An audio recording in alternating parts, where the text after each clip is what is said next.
Hello and welcome to SRC University, your source for retirement education.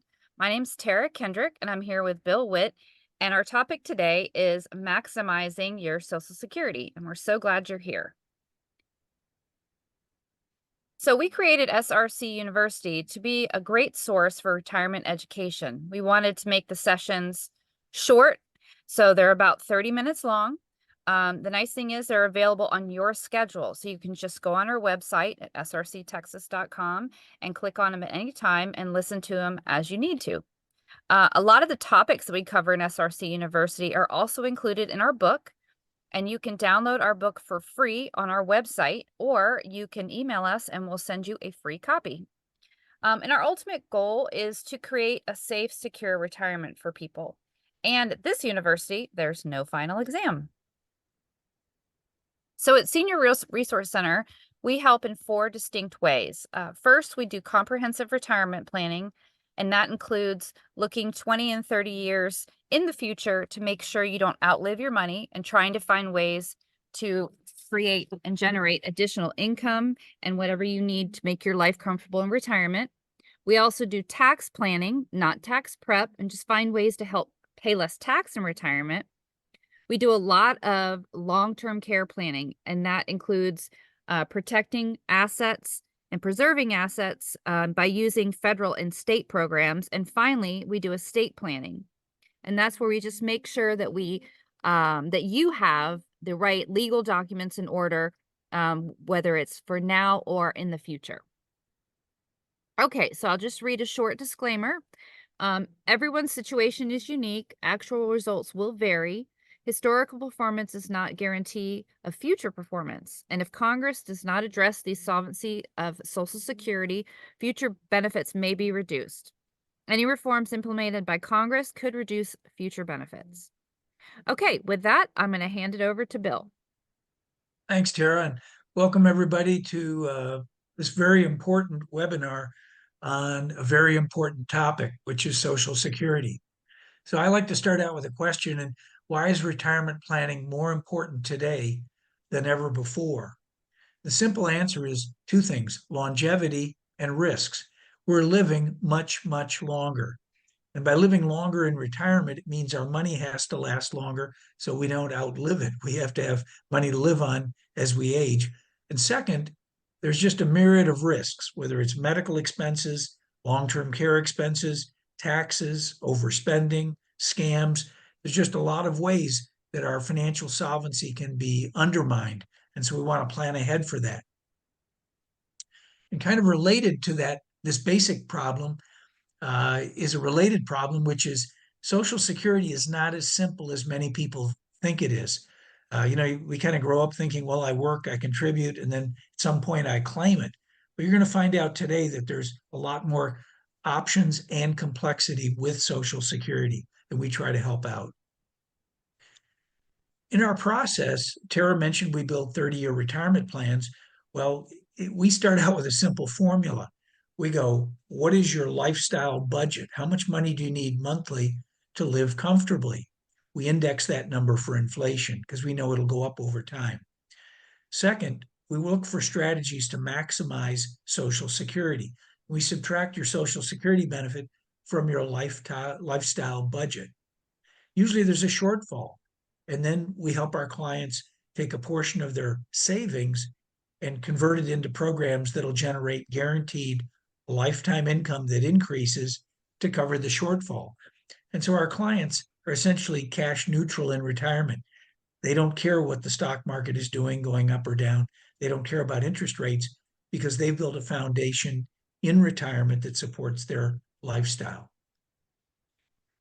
So let's talk about some of the important things to know about Social Security. First and foremost, you have many claiming options. And a lot of people think, well, I work and then I claim. But you're going to find out that there's multiple options that most people have. If you're married, there's even more. If you're divorced, there's even more. So there's many claiming options. Decisions that you make in retirement have far-reaching consequences. And what that means is that a choice or a decision now can affect how much liquidity, how much income you have down the road. If you're married, the decisions can impact both spouses. So it's very important to make an informed decision. We talked about the Social Security system needing reform, and it does. You've probably seen reports that if by 2031, if Congress doesn't act, that benefits could be reduced. Well, fortunately, there's a lot of gray-haired people, and they vote. And so I think Congress will take the necessary steps, but we'll talk about this.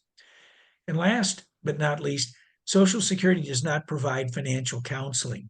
If you go to an office and say, hey, sign me up, they will, but you may not be getting the best benefit or the largest lifetime payout based on when and how you claim.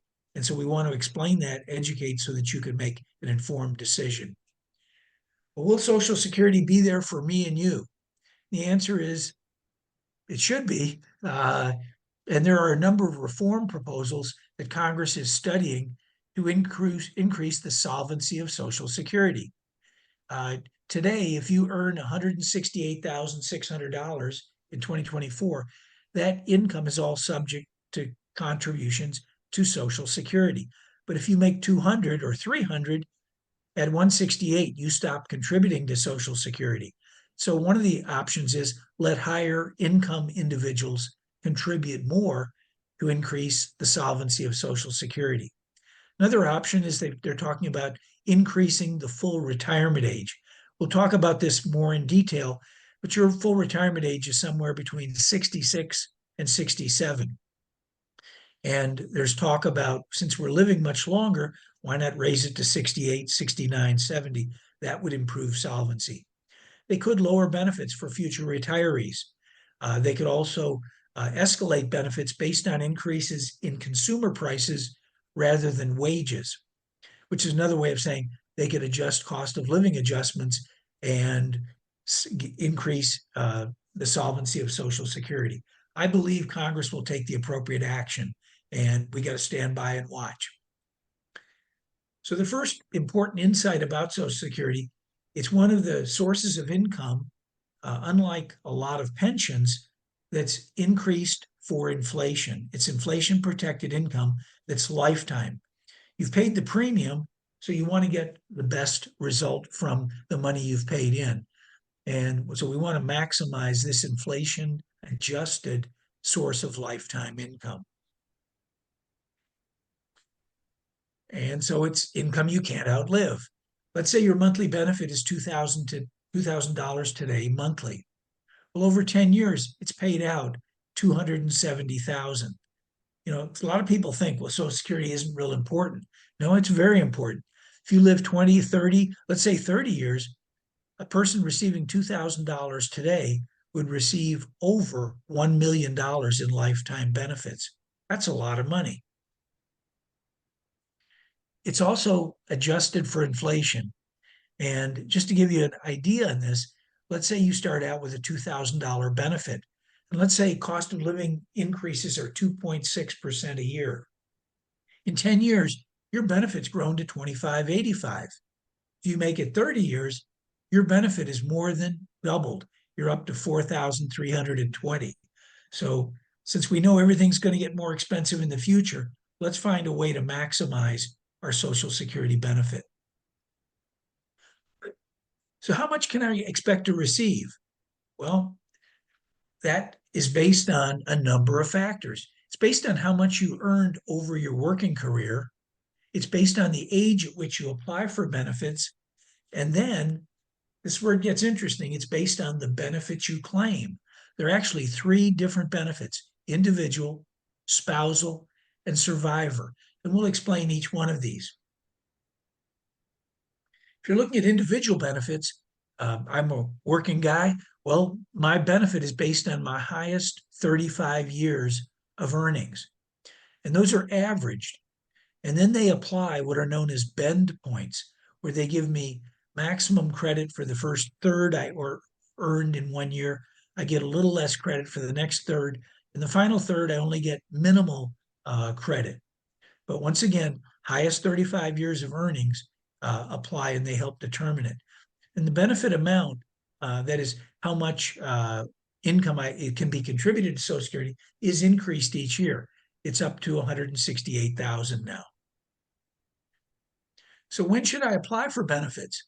Well, as I said earlier, there's a lot of choices. That's why our road has a number of forks in it. Your monthly benefit will be reduced if you claim early.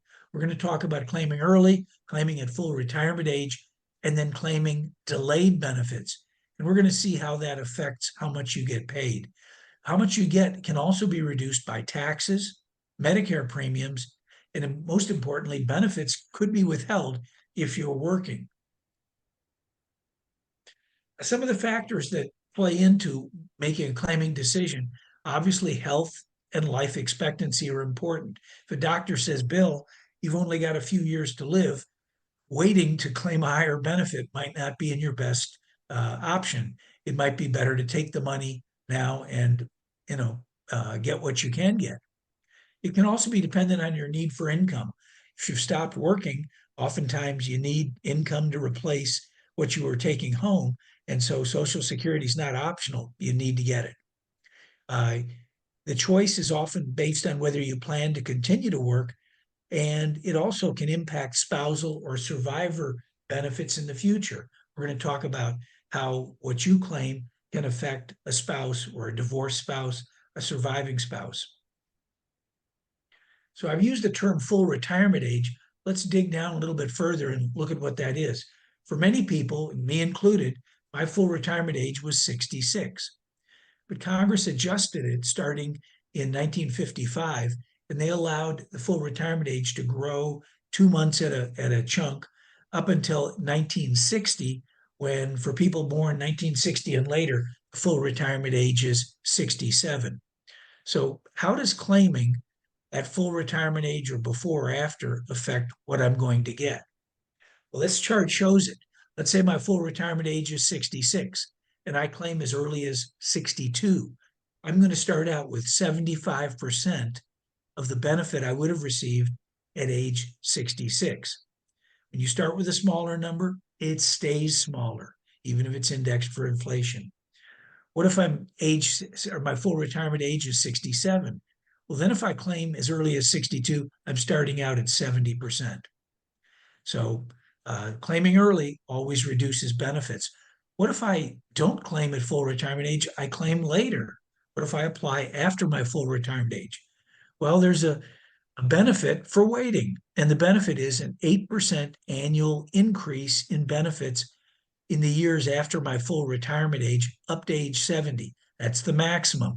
Doesn't do any good to wait past age 70. My number doesn't get any bigger.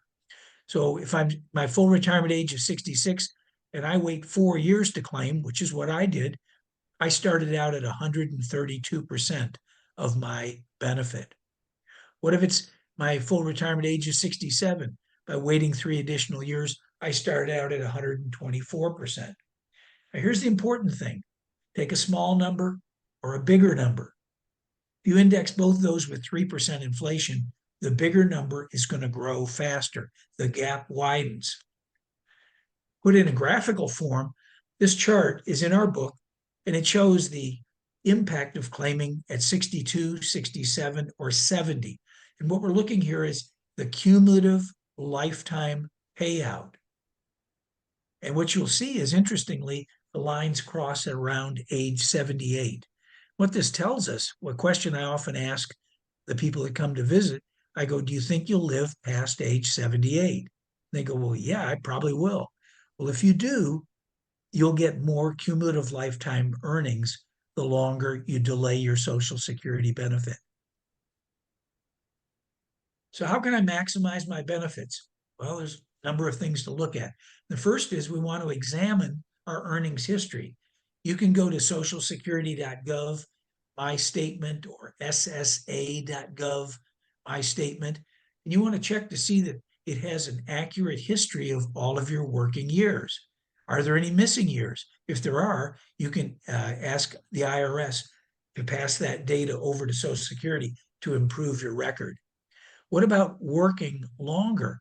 Sometimes I have people come in, they go, Bill, I have 30 years of earnings, not 35.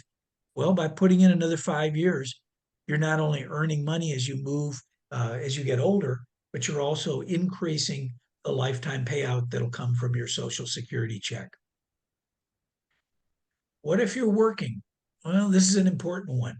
We have a lot of people that come in and go, hey, I'm going to double up here. I'm going to start claiming at 62, but I'm still working. Well, I always have to ask them, how much you going to earn this year?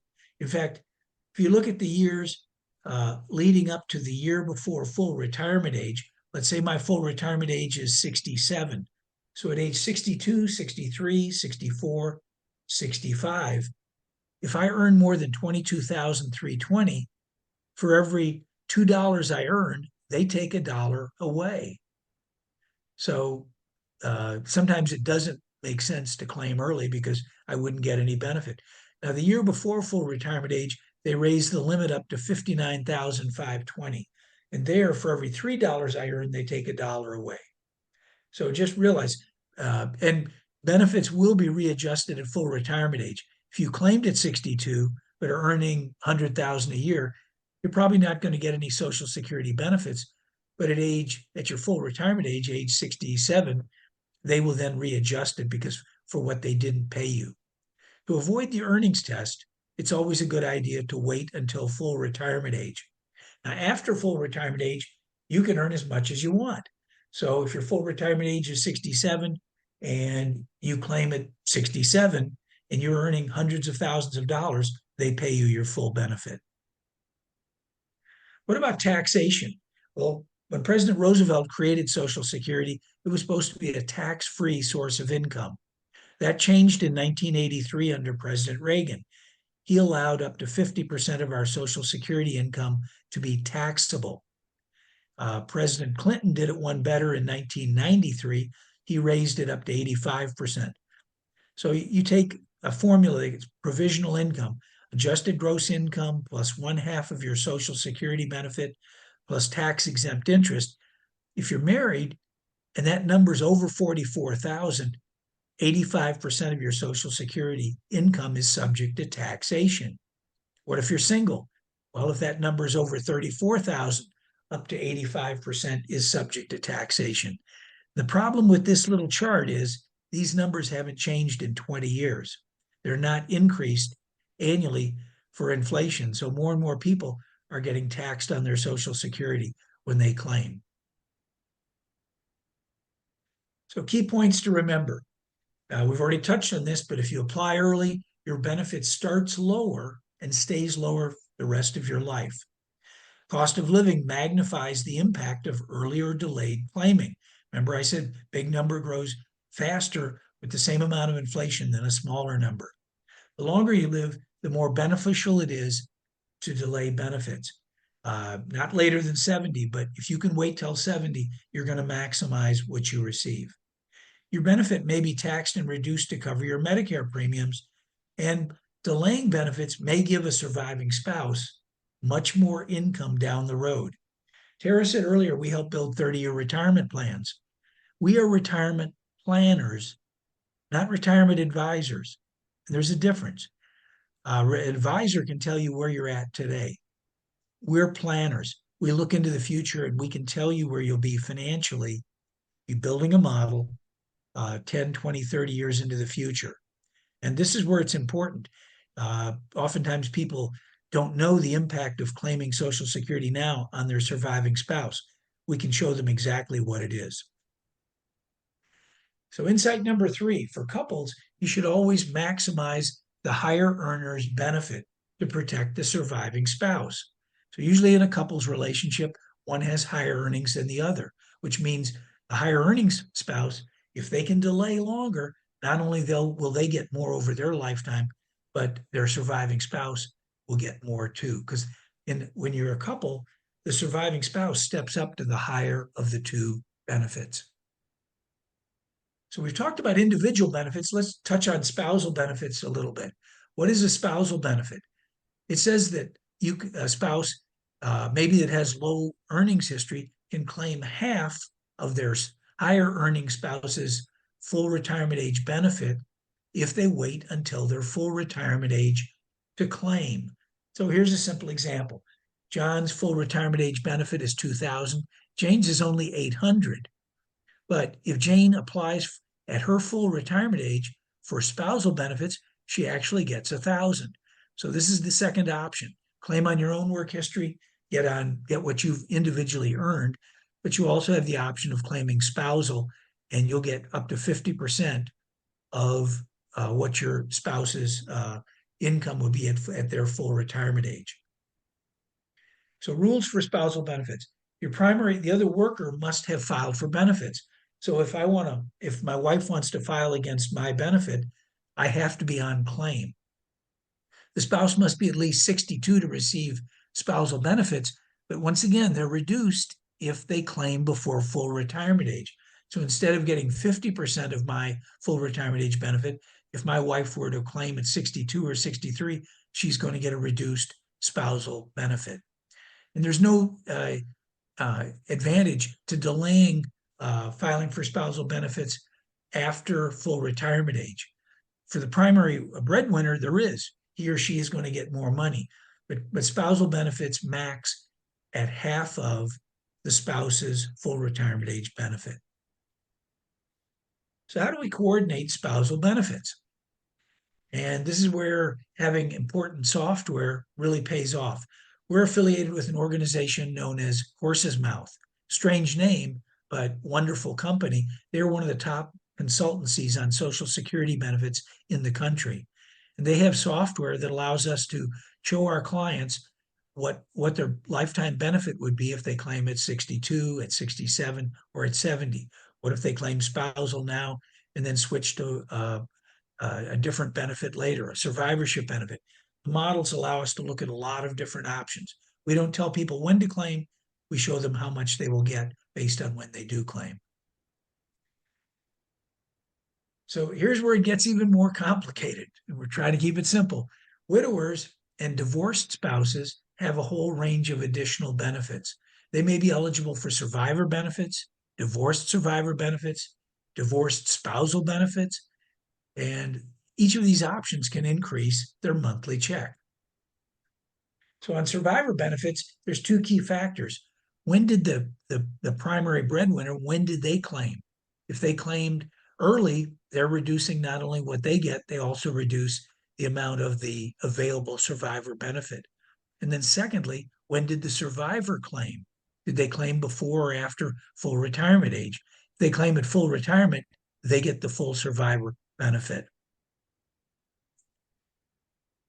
So, survivor benefits. If a spouse dies while both are receiving benefits, the widower can switch to the higher benefit.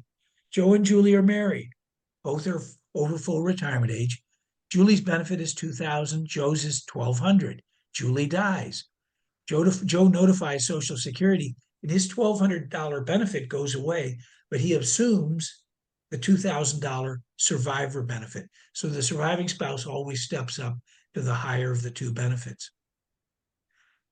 Rules for survivor benefits. Couple must have been married for at least 9 months before the date of death, except in the case of accident. The survivor must be at least 60 for reduced benefit, 50 if disabled, or full retirement age for full benefits. The survivor benefit is not available if the widow remarries before age 60, unless the marriage has ended. So sometimes we tell people if they're a widower and they're thinking about remarrying, but they're 59 and their first spouse was a high breadwinner, it might make sense to wait till after age 60 to get remarried. Divorced spouse survivor benefits are available if the marriage lasted at least 10 years. So this is interesting. Someone's married to 3 different spouses. Each marriage lasted 10 years. All 3 of those spouses can claim if the primary breadwinner dies, and they all share the same maximum benefit. They don't cut the pie up 3 ways. So if you've been married several times, come and see us. There's lots of options. Divorced spousal and survivor benefits. They're same as spousal survivor benefits. If the marriage has lasted 10 years or more, the person receiving divorced spouse benefits is currently unmarried. The ex-spouse is at least 62. And if divorce was more than 2 years ago, the ex-spouse doesn't have to be on claim to file for spousal benefits. Remember earlier I said claim spousal, yet your spouse has to be on claim.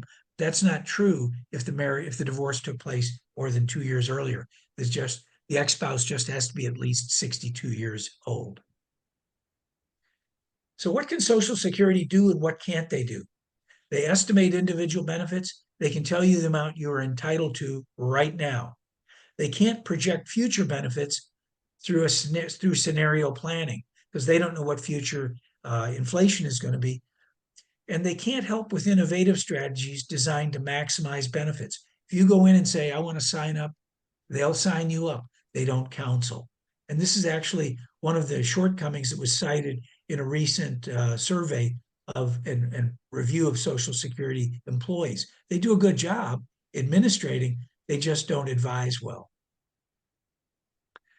Other things to consider when you claiming Social Security, consider it in the context of other sources of income you'll have. Will you have a pension? Do you have IRAs and 401ks that'll be generating required minimum distributions starting at age 73? Do you have an investment portfolio? Do you plan on continuing to work? These are all factors that help formulate the right decision in when to claim Social Security. So let's look at a couple of cases. Here's Susan, age 62. Her full retirement age is 67. Her full retirement age benefit is $2,500. Remember, I said we had some really powerful software. Well, here's an example. Susan could claim as early as 62. And this chart shows the cumulative lifetime payout from Social Security at age 70, 75, 80, 85, and 90. Well, what if Susan waits till age 67? Different set of numbers. What if she waits till age 70? Well, in this scenario, the difference between claiming at 62 and 60 and 70 is an additional 309,000 of cumulative lifetime earnings. That's a lot of money. It also is a much higher earning rate at age 90 because we know cost of everything is going to get more expensive. What about couples? Here's Roy and Jill. They're both 64. Roy's got the higher benefit of $2,790. Jill's is at $762. We expect Roy to live to 85 and Jill's going to make it to 90. So here's 3 different scenarios we looked at for the couple. Jill and Roy both claim at age 64. The second one, Jill claims at 66. Roy claims at 66. And the third one, Jill claims at 66. So they get some income up front. But Roy, the higher breadwinner, delays till age 70. Well, once again, let's look at the lifetime payouts. And once again, by waiting from claiming at age 64 to age 70 for Roy, we're increasing their lifetime cumulative payout $272,000. I don't know about you, but I could use an extra 272 to support my retirement. So we've covered an awful lot. I want to thank you for joining us today. I'm sure we created maybe more questions than answers. But the good news is our consultations are always free, and we welcome an email, we welcome a phone call, and we're happy to meet with you in person or Zoom with you, answer questions so that you can make an informed decision. Stay tuned. We'll have more interesting topics at SRC University. So thank you for joining us. Have a great day.